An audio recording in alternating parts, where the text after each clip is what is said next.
Hello दोस्तों, आप सभी को प्रभु यीशु मसीह के नाम में जय मसीह की, परमेश्वर के नाम की स्तुति और महिमा हो। फिर से मैं आप सभी का स्वागत करता हूं हमारे एक और नए वीडियो में। दोस्तों, आज का जो वीडियो का टॉपिक है बहुत इंपॉर्टेंट टॉपिक है, क्योंकि आज के समय में बहुत सारे ऐसे चर्च हैं, बहुत सारे ऐसी कलीसियाएं हैं जो बाइबल के अनुसार नहीं हैं। जी हाँ दोस्तों, आज के समय में बहुत सारे ऐसे चर्च आपको अपने आसपास या अपने जहां आप रहते हैं उसके ज़िले में हो या राज्य में हो या जिस देश में आप रहते हो, जहां कहीं भी है, बहुत सारे आपको ऐसे चर्च मिलेंगे जो यीशु मसीह के नाम से चलाए जाते हैं। लेकिन ज़रूरी नहीं है कि हर चर्च में वचन के अनुसार प्रचार किया जाता है।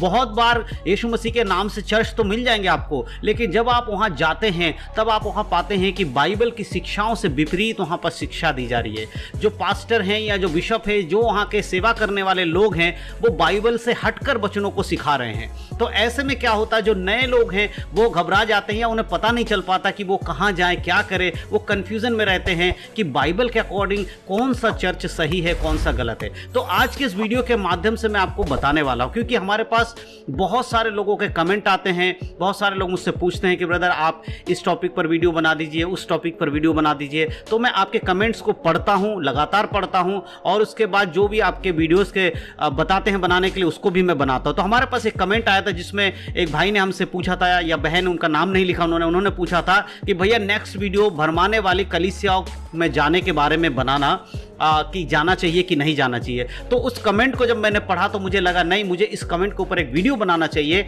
और लोगों को समझाना चाहिए कि कैसे हम पता लगा सकते हैं कि जिस चर्च में हम जा रहे हैं, जिस कलीसिया में हम जा रहे हैं, या फिर जिस कलीसिया में हम जाना चाहते हैं, वो परमेश्वर के वचन के अनुसार है या नहीं है। तो आज की वीडियो को आप पूरा देखिएगा, बड़े ध्यान से समझने की कोशिश करिएगा। मैं वचन के द्वारा आपको बताऊंगा कि कौन सी कलीसिया आपके लिए सही है, जो कि बाइबल के अनुसार है। इसलिए वीडियो को पूरा देखिएगा। देखने के बाद अपने मसीह भाई बहनों में शेयर करिएगा ताकि उन तक भी परमेश्वर के सही वचन पहुंच सके। तो चलिए दोस्तों, देर नहीं करते हुए आज के इस वीडियो को शुरू करते हैं।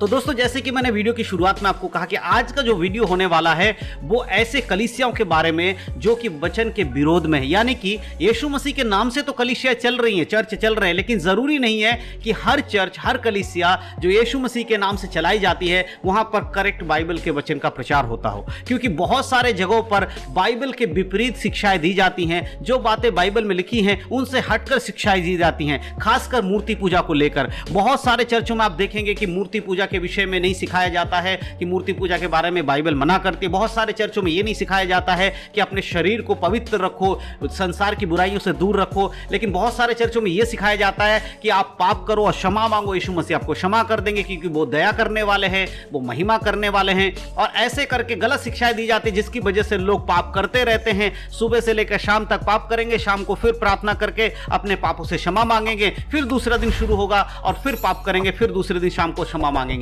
तो ऐसे करके लोगों का जीवन जिया जा रहा है। लेकिन मेरे प्रियो, अगर आप एक अच्छे चर्च में जाएंगे जहां बाइबल के अकॉर्डिंग सिखाया जाता है, बाइबल के अकॉर्डिंग बातें बताई जाती है, तो वहां पर आपके आत्मिक जीवन की उन्नति भी होगी और आप पाप से परे रहकर एक पवित्र जीवन भी जी पाएंगे। मेरे पास बहुत सारे लोगों के कमेंट आते हैं, आप में से बहुत सारे लोग मुझे कमेंट करते हैं, और मैं हर एक कमेंट का जवाब तो नहीं दे पाता हूं, लेकिन मैं जब पढ़ता हूं कमेंट्स को तो मैं कोशिश करता हूं कि कुछ ऐसे कमेंट्स को मैं ले लूं जिसका वीडियो बनाकर मैं आप लोगों तक पहुंचाऊं, ताकि आप सबके जो कमेंट्स के जवाब है वो भी आपको मिल जाए। तो आज जिस टॉपिक पर मैं वीडियो बना रहा हूं, हमारे पास एक भाई है, शायद या बहन है, मुझे नाम नहीं मालूम, लेकिन उन्होंने एक कमेंट लिखा था। उन्होंने लिखा था कि भैया नेक्स्ट वीडियो भरमाने वाली कलीसिया के ऊपर बनाना। तो आज मैं बताने वाला हूं कि आप जिस कलीसिया में जाते हैं या जिस कलीसिया में जाना चाहते हैं वो आपके बाइबल के वचन के अनुसार आपके लिए सही है कि नहीं है। सबसे इंपॉर्टेंट एक वचन मैं आपके लिए पढ़ना चाहता हूं, उस वचन को आप सुन लीजिए। हम पढ़ेंगे मत्ती रचित सुसमाचार उसका 24 अध्याय। जी हां, मत्ती रचित सुसमाचार उसका 24 अध्याय और उसके 24 आयत को मैं आपके लिए पढ़ना चाहता हूं। यहां पर लिखा है, क्योंकि झूठे मसीही और झूठे भविष्यवक्ता उठ खड़े होंगे और बड़े बड़े चिन्ह और अद्भुत काम दिखाएंगे कि यदि हो सके तो चुने हुओं को भी भरमा दे। देखिए, यहां पर परमेश्वर का वचन, यीशु मसीह यहां पर कहते हैं कि अंत के समय में, जी हां, यहां पर यीशु मसीह के चेलों ने यीशु मसीह से पूछा था कि प्रभु आपके आगमन का और इस जगत के अंत का क्या चिन्ह होगा। तब यीशु मसीह ने वहां बहुत सारी बातें बताई थी। यीशु मसीह ने कहा था कि सावधान रहना, कोई तुम्हें भरमाने ना पाए, अपने आप को बचा के रखना, क्योंकि बहुत सारे लोग आकर कहेंगे मैं मसीह हूं और मैं यहां हूं, मैं वहां हूं, इस तरह की बातें करेंगे। फिर लड़ाइयां होंगी, लड़ाइयों की चर्चा सुनोगे। ऐसे बहुत सारी बातें बोली, उनके बीच में यीशु मसीह ने यह भी कहा था कि झूठे मसीह उठ खड़े होंगे। जी हाँ दोस्तों, आज के समय में झूठे मसीह उठ खड़े हुए हैं। इसीलिए जरूरी है कि आप और हम बाइबल पढ़ें।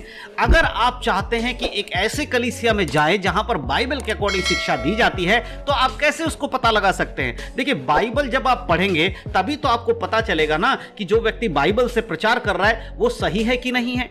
आप ऐसे ही चर्च में जाएंगे और आपको सामने जो व्यक्ति खड़ा है, चाहे वो पास्टर हो, बिशप हो, कोई भी हो, जो परमेश्वर का दास हो, जो प्रचार कर रहा है, उस प्रचार को आपने सुना, अच्छी बात है, लेकिन वो प्रचार बाइबल के अनुसार है, बाइबल में लिखी हुई बातों पर है या नहीं है, इस बात का पता आपको कब चलेगा? जब आप खुद बाइबल को पढ़ेंगे। अगर आप खुद बाइबल नहीं पढ़ते हैं, अगर आप खुद बाइबल के नॉलेज को नहीं रखते हैं, तो सामने वाला व्यक्ति कुछ भी बोल देगा, आप उस पर विश्वास कर लेंगे। लेकिन मेरे प्रिय, याद रखिए, वचन में यह भी लिखा है कि हर आत्मा की प्रतीति मत करो, आत्माओं को परखो कि वो परमेश्वर की ओर से है या नहीं है। इसीलिए सबसे इंपॉर्टेंट यीशु मसीह कह रहे हैं कि झूठे मसीह उठ खड़े होंगे, यहां तक कि झूठे भविष्यवक्ता भी उठ खड़े होंगे। आज अगर आप अपने आसपास देखेंगे तो ज्यादा से ज्यादा लोग आपको कौन मिलेंगे? प्रॉफिट मिलेंगे। बहुत सारे प्रॉफिट आपको मिल जाएंगे जो भविष्यवाणी करते हैं, और उनके वहां लाखों की भीड़ आती है, हजारों में भीड़ आती है चंगाई के लिए, छुटकारे के लिए, आशीष के लिए। आज के समय में देखिए क्या हो रहा है, लोगों ने मिनिस्ट्री खोला हुआ है, प्रॉफिट बन के बैठे हुए हैं और वो भविष्यवाणियां कर रहे हैं। कितने लोग उनके पास आते हैं? हजारों लोग तादाद में वहां पर आते हैं, लेकिन क्या सबका उद्धार हुआ है? नहीं मेरे प्रियो, वहां लोग उद्धार पाने के लिए आते ही नहीं है। वहां लोग क्यों आ रहे हैं? क्योंकि हर व्यक्ति के जीवन में कोई ना कोई प्रॉब्लम है, कोई ना कोई मुसीबतें हैं, कोई ना कोई दिक्कतें हैं, बीमारी है। लोग चाहते हैं कि उनके जीवन से दुख और मुसीबतें और बीमारी दूर हो जाए। लेकिन मेरे प्रियो, हम आपको बताना चाहते हैं, अगर आप प्रभु यीशु मसीह पर विश्वास करते हैं तो आपके जीवन से बीमारियां दूर होंगी, आपकी मुसीबतें भी दूर होंगी, लेकिन सबसे इंपॉर्टेंट चीज, आपका उद्धार होना बहुत जरूरी है। अगर आप यीशु मसीह को अपने उद्धारकर्ता के रूप में ग्रहण कर लेते हैं, आप अपने पापों से पश्चाताप करके क्षमा मांग लेते हैं, तो एक तो आपको उद्धार भी मिलेगा, साथ साथ आपके जीवन की सारी परेशानियां भी परमेश्वर दूर करेंगे। इसीलिए आप जिस चर्च में जाते हैं, जिस कलीसिया में जाते हैं, वहां जाइए, जो भी प्रचार सुनते हैं उसे बाइबल से परखिए, बाइबल खोलकर देखिए कि जिस व्यक्ति ने आपको प्रचार किया है वो बाइबल के अकॉर्डिंग सही है या नहीं है। आप किस कलीसिया में जाना चाहते हैं, किस चर्च में आप जाते हैं, और वो सही है या गलत है, इसका पता आपको तभी लग सकता है जब आप बाइबल को पढ़ते हैं। आप प्रार्थना करिए परमेश्वर से कि परमेश्वर हमें बुद्धि दीजिए। आप प्रार्थना करिए परमेश्वर से कि बाइबल को समझने का ज्ञान दीजिए। जब आप प्रार्थना करेंगे तब परमेश्वर की आत्मा, पवित्र आत्मा आपको बाइबल समझने के लिए ज्ञान प्रदान करेंगे, और जब ज्ञान आपको मिलेगा तब आप वचन को समझ पाएंगे। बहुत सारे लोग मुझे कहते हैं कि ब्रदर, हम बाइबल पढ़ते हैं लेकिन समझ में नहीं आता है। मेरे प्रियो, जब भी आप बाइबल पढ़ें, प्रार्थना करें, पहले प्रार्थना करें, फिर बाइबल को खोलें, परमेश्वर से प्रार्थना करें, प्रभु ये आपका वचन है, मैं इसे पढ़ने जा रहा हूं, परमेश्वर जब मैं इसे पढ़ूं तो मेरी बुद्धि खुले और मैं आपकी आत्मिक बातों को समझ सकूं, पवित्र आत्मा आप मुझे समझाएं। जब आप प्रार्थना के साथ बाइबल पढ़ते हैं तब बाइबल की बातें आपको समझ में आएंगी, और जब बाइबल की बातें आपको समझ में आ जाएंगी तब सामने जो भी व्यक्ति प्रचार करेगा, जो भी यीशु मसीह के बारे में बता रहा होगा, उनकी बातों को भी आप समझ पाएंगे। आपको पता चल जाएगा कि वो सही प्रचार कर रहे हैं या नहीं कर रहे हैं। तो इसलिए मेरे प्रियो,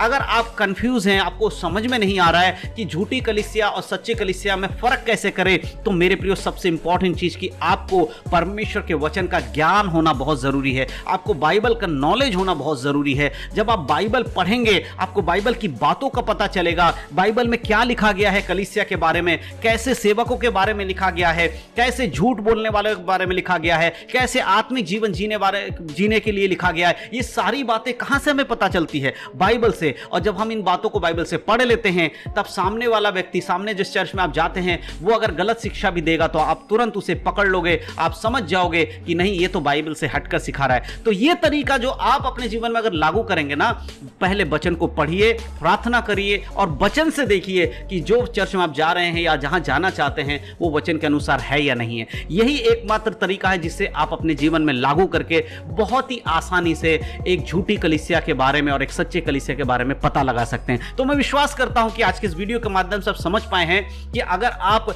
झूठे कलीसिया और सच्चे कलीसिया में पता लगाना चाहते हैं तो आपको बाइबल पढ़ना बहुत जरूरी है।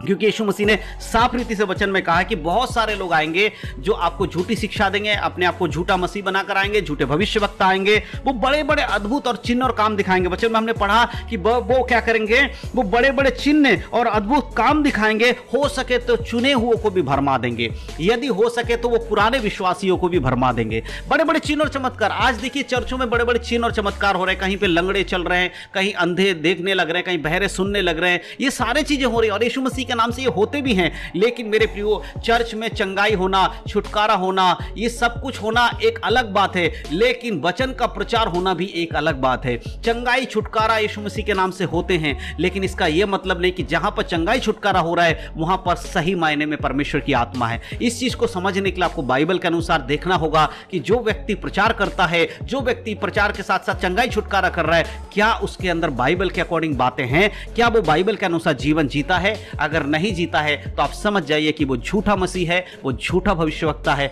इसीलिए परमेश्वर का वचन कहता है कि अंत के समय में झूठे मसीह और झूठे भविष्यवक्ता उठ खड़े होंगे और बड़े बड़े चिन्ह और अद्भुत काम दिखाएंगे, हो सके तो चुने हुओं को भी भरमा देंगे। आप ऐसे लोगों से बचें, क्योंकि अंत का समय निकट है। यीशु मसीह के आगमन से पहले खुद को परखें, देखें कि आप कैसा जीवन जी रहे हैं। अगर आपका जीवन बाइबल के अनुसार नहीं हुआ तो आप यीशु मसीह के आगमन पर उसके संग स्वर्ग में कतई नहीं जा पाएंगे।